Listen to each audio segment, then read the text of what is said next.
Somewhere in the Swiss Alps, a researcher named Sylvius is sitting on a rock ledge eating a sandwich. She's been tracking bird movements for 3 weeks. Normal morning, cold, quiet, a little boring. And then, out of nowhere, something heavy lands 6 feet to her left with a crack so loud she spills her coffee. She looks down. It's a femur, a cow femur, still white from bleaching, now split clean down the middle. She looks up. Way, way up, maybe 80 meters above her, something massive is circling. Dark wings, rust-orange chest. It glides down in one slow arc, lands on the broken bone, reaches in with a curved beak, and pulls out the marrow. She'd been studying this bird for 3 weeks, and she still wasn't ready for that. This is the Lammergeier. And once you understand what it actually is, you will never look at a mountain the same way again. Let's start with the name, because even the name is a little unhinged. Lammergeier is German for lamb vulture, because alpine farmers for centuries believed it was kidnapping and eating their lambs. Dramatic, satisfying, completely wrong. It's also called the bearded vulture, which is more accurate but less terrifying. The scientific name, Gepeatus barbatus, translates roughly to bearded vulture eagle. But the old Latin name, the one medieval scholars used, was ossifrage, bone breaker. That one they got right. Here's the thing most people miss when they first hear about this bird. They hear drops bones from the sky, and they imagine some desperate creature, a last resort scavenger picking up the literal scraps nobody else wanted.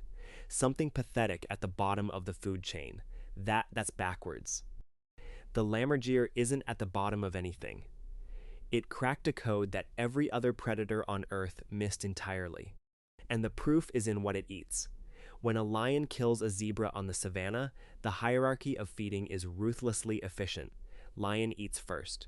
Hyenas fight for what's left. Jackals dart in at the margins. Vultures, the standard ones, the ones everyone pictures, descend on the carcass and strip the soft tissue. Within hours, sometimes minutes, the bones are picked clean.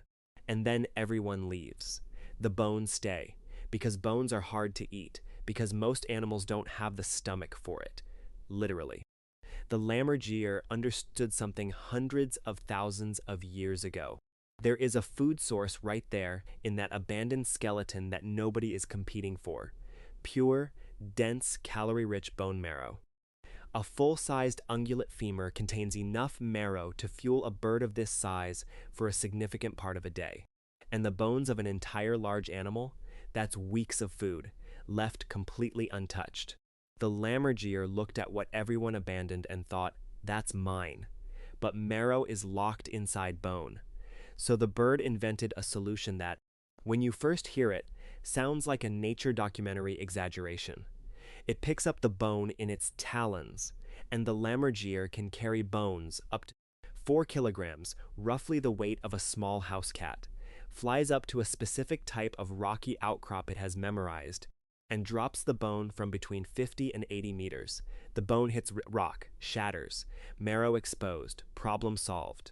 These drop sites are called ossuaries. The Lammergeier doesn't pick random rocks. It identifies specific flat stones with the right acoustic resonance, the right hardness, the right angle relative to wind. It returns to the same ossuary hundreds of times. Scientists have found individual drop sites with thousands of bone fragments accumulated over years, sometimes decades, from a single bird. And if the bone doesn't break on the first drop, the bird goes back down, picks it up, and tries again, sometimes from higher up, sometimes at a different angle. It's not mechanical repetition. Researchers have observed birds adjusting their approach based on the results of previous attempts. That's problem solving. That's something we used to be comfortable calling exclusively a human trait. Young Lammergeiers don't know how to do this at birth. They watch their parents. They spend months, sometimes years, practicing with small bones, dropping them from low heights, getting the physics of it wrong, trying again. The skill is learned, passed down. It's cultural transmission of technology, in a bird.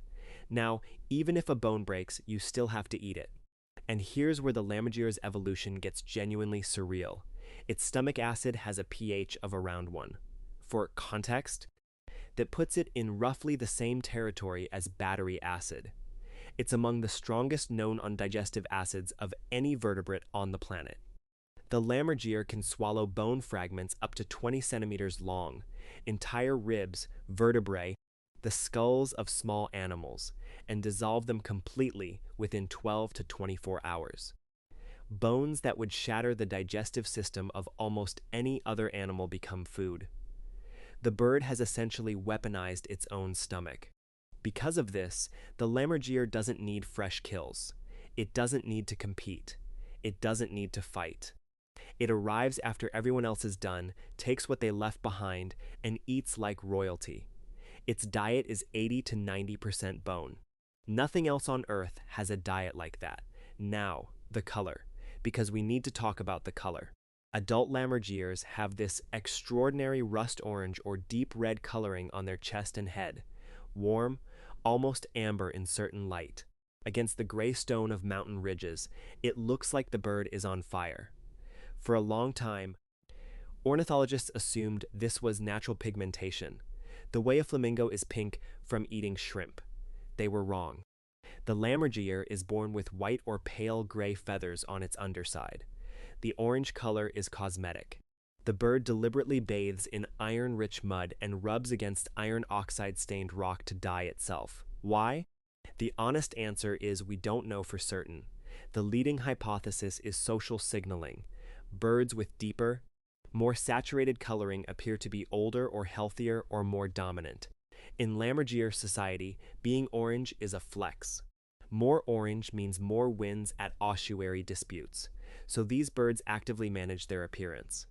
They go to specific iron-rich sites, some of which are used by multiple individuals, and apply their own pigment, intentionally.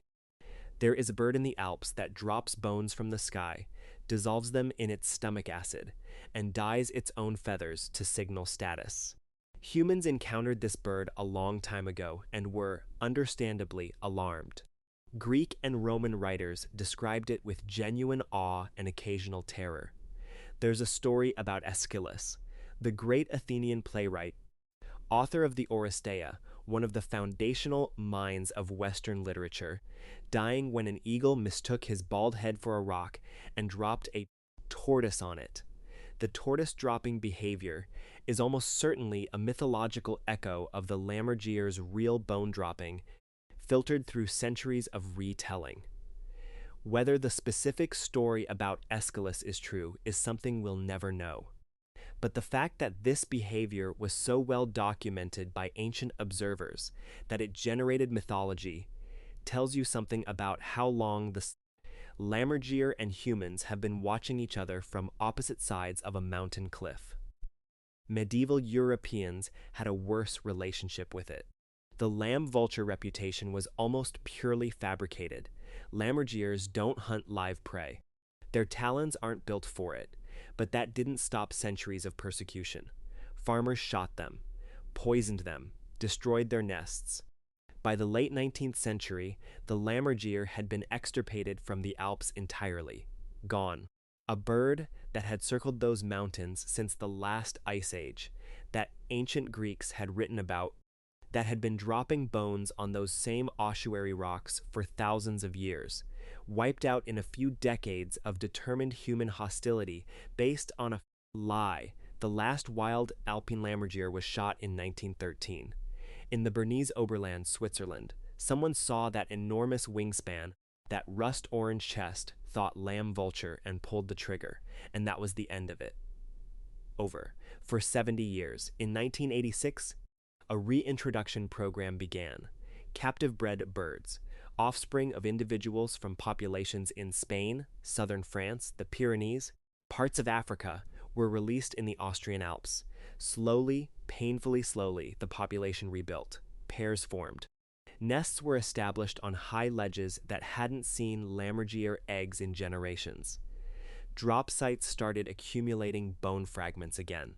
The ossuaries came back to life. Today there are around 50 breeding pairs in the Alps. Still fragile, still monitored, still dependent on humans keeping the peace this time. But the bird is there, circling, dropping things. What strikes me most about the Lammergeier isn't the dropping, isn't the acid, isn't even the self-dying. It's the patience of the whole strategy. This bird found a resource so abundant, so untouched, so deeply ignored by everyone else that it has essentially no food competition. None. It doesn't race other predators to a kill. It doesn't steal. It doesn't mob larger animals. It waits. It waits until everyone else is completely finished, and then it walks in and takes the part everyone left behind. In a world where most animals are locked in constant zero-sum competition, every meal you eat is a meal something else doesn't get. The Lammergeier somehow found a lane where the competition is basically zero. And the lane was always there. Bones were always abundant. Marrow was always calorie-dense. The rocks were always there to break them on. The resource was sitting right there for hundreds of millions of years before the Lammergeier figured out how to use it. The question isn't how the Lammergeier found it. The question is why it took so long. And maybe the answer is that finding the untouched resource requires ignoring what everyone else is chasing. That's actually pretty hard. Sylvia, the researcher with the spilled coffee, spent 3 more weeks watching her bird after that morning. She told me she started noticing the way it moved. Not like a vulture, nothing hunched or nervous about it. It soars in long, banking circles on thermals without moving its wings for minutes at a time.